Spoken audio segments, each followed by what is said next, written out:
하나님께서 오늘 우리에게 주시는 말씀은 신약성경 디모데전서 6장 말씀입니다. 디모데전서 6장 11절부터 21절 말씀입니다. 오늘 말씀은 디모데전서의 마지막 부분으로 개인적인 도전과 격려의 말을 전하는 내용입니다. 오늘 이 말씀을 통하여서 우리에게 주시는 몇 가지 내용이 있습니다. 첫째로 알 수 있는 것은 정체성을 항상 기억해야 합니다 라는 것입니다.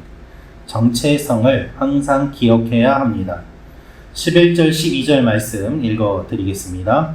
오직 너 하나님의 사람아 이것들을 피하고 의와 경건과 믿음과 사랑과 인내와 온유를 따르며 믿음의 선한 싸움을 싸우라. 영생을 취하라. 이를 위하여 내가 부르심을 받았고 많은 증인 앞에서 선한 증언을 하였도다. 오늘 말씀을 보면 11절에 바울이 디모데에게 이렇게 이야기합니다. 오직 너 하나님의 사람아 라는 것입니다. 하나님의 사람이라는 말은 구약에서 선지자나 기름 부음 받은 왕, 즉 다윗 같은 특별한 사람을 부를 때 이러한 표현을 사용하였습니다. 따라서 바울은 디모데가 특별한 소명을 받은 사람임을 상기시키면서 이렇게 이야기하는 것입니다. 디모데야 너는 하나님의 사람이다 라는 것이죠.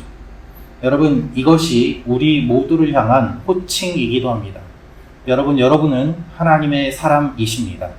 하나님께서 여러분을 불러주셨고 특별하게 기억하시고 여러분을 세워주십니다. 그래서 우리가 어떤 존재인지를 기억함으로 말미암아 그에 걸맞는 삶을 살도록 바울이 권면하고 있는 것입니다.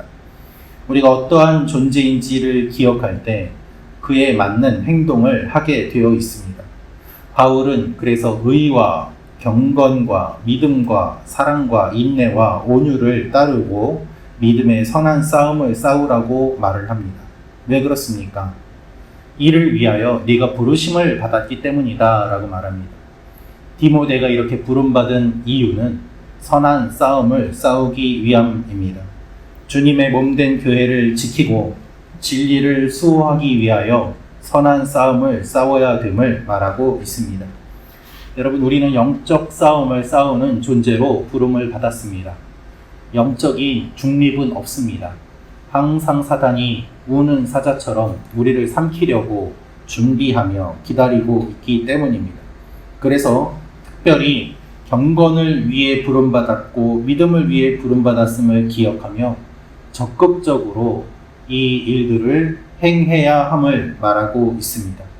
그래서 영생을 취하라 라고 이야기를 하고 있는데 그냥 주어지는 것이 아니라 취해야 한다 라고 말을 하면서 하나님 앞에서 우리가 최선을 다해 힘써야 됨을 말하고 있습니다.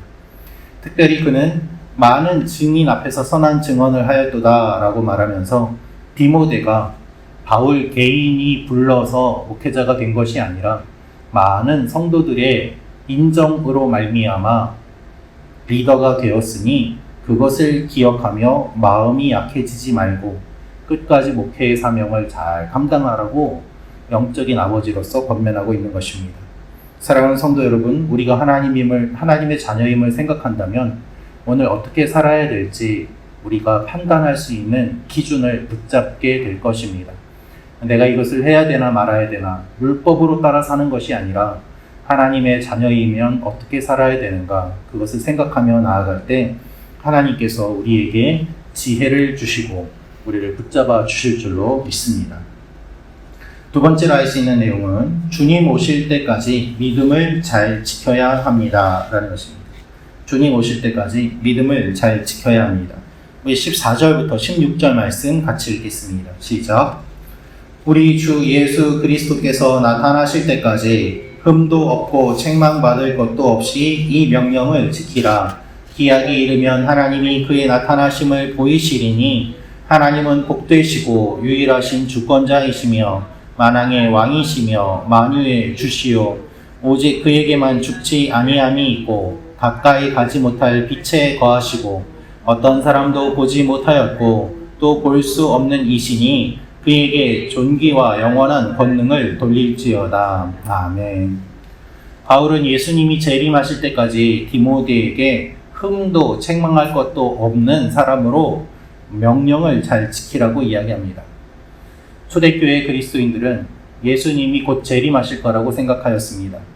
그래서 곧 주님이 오실 건데 왜 일을 하느냐라면서 게으름을 부리는 사람도 있었습니다.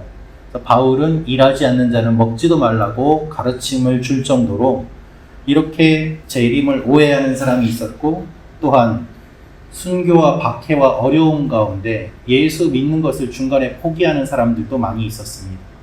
배교자가 나오는 상황 가운데 끝까지 믿음을 지켜야 된다라고 바울이 디모데에게 권면하고 있는 것입니다. 여러분, 우리도 일본이 점령하고 있을 때 그리스도인들 중에 배교하는 사람들이 많이 있었습니다.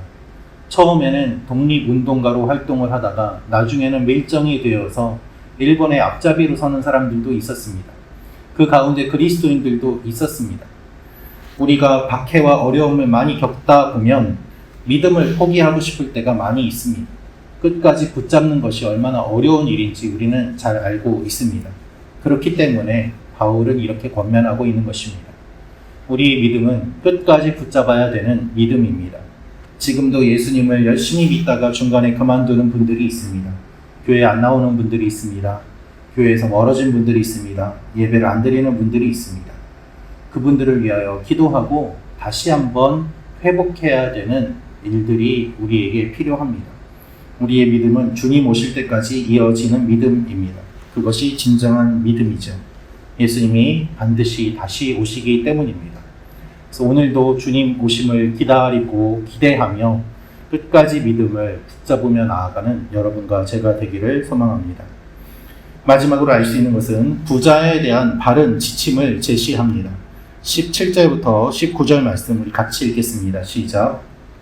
내가 이 세대에서 부한 자들을 명하여 마음을 높이지 말고 정함이 없는 재물에 소망을 두지 말고 오직 우리에게 모든 것을 후히 주사 누리게 하시는 하나님께 두며 선을 행하고 선한 사업을 많이 하고 나누어 주기를 좋아하며 너그러운 자가 되게 하라.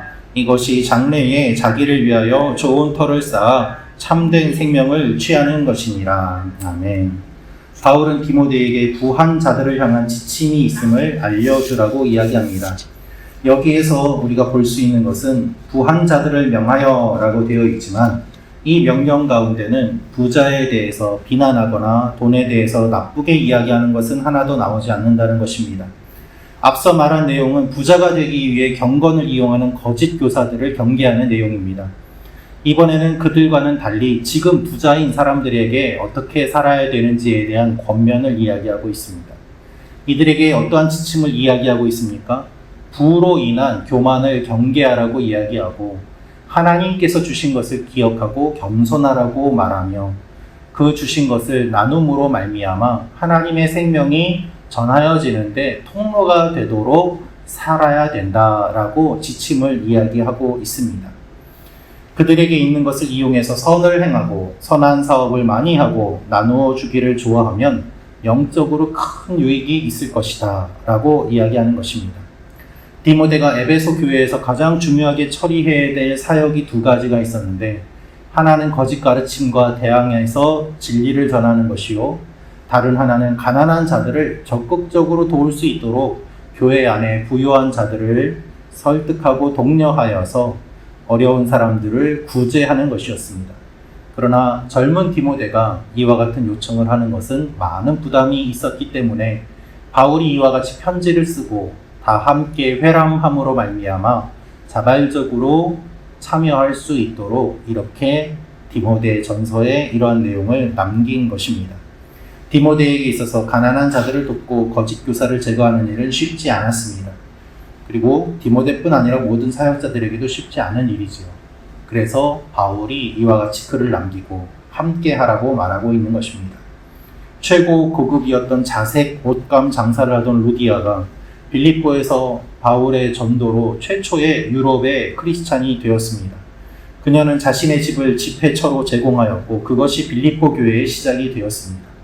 그 외에도 언제나 복음은 헌신한 부자들의 섬김으로 퍼져나갔습니다.